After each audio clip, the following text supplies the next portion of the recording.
Former UFC heavyweight champion Brock Lesnar, who is currently one of the biggest superstars in professional wrestling's WWE, has long expressed his interest in again challenging himself in the UFC Octagon.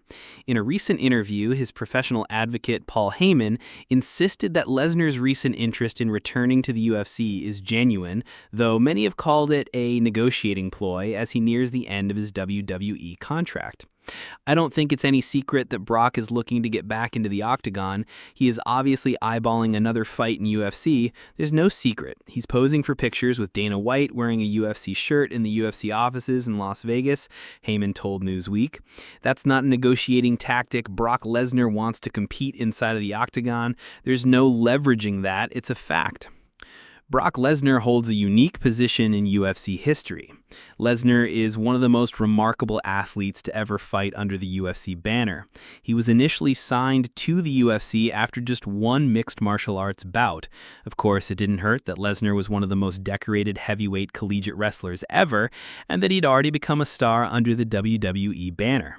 His stint in the UFC wasn't a gimmick, though. Lesnar truly had a desire to fight for real and quickly found a way to leverage his wrestling skills and athleticism in the Octagon, defeating Randy Couture for the UFC Heavyweight Championship in just his fourth professional fight, his third in the Octagon.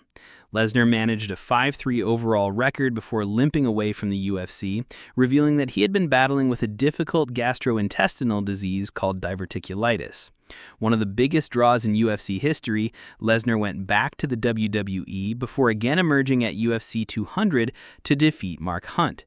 The decision was later changed to a no contest after Lesnar tested positive for clomiphene.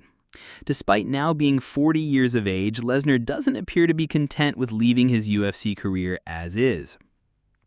And for those saying it is simply a negotiating ploy, Heyman offers Lesnar's appearance at UFC 200 as proof that he could remain under the WWE banner and fight in the Octagon simultaneously, leaving numerous options on the table for consideration. Lesnar appeared at UFC 200 while still under contract with WWE. In fact, an agreement was reached between the two juggernauts of their respective industries, which included cross-promoting, something which could easily be considered if the two promoters opt to work together again. Quote, Brock and I have a number of projects we have been interested in pursuing that will start to kick off after WrestleMania. That doesn't mean Brock Lesnar can't retain the title, and we do those other projects simultaneously in a continued run as Universal Champion. The proof I offer to you is Brock Lesnar fought Mark Hunt at UFC 200, and 6 weeks later main evented SummerSlam against Randy Orton. Brock Lesnar can do both, and he has proven that time and time again. For Lesnar to return, it's not enough that he has the desire, or even whether the business details could be worked out between the UFC and the WWE. He would also have to undergo at least 6 months of drug testing from USADA, or the United States Anti-Doping Agency, while also serving out the remainder of his suspension from the UFC 200-related positive drug test. If he truly wants to return to the UFC, however, those are hurdles that can be overcome, and Heyman believes that Lesnar still has the fire to fight. Quote, I don't even know if the timetable has been discussed. The question posed is, are you willing to get into the Octagon and fight?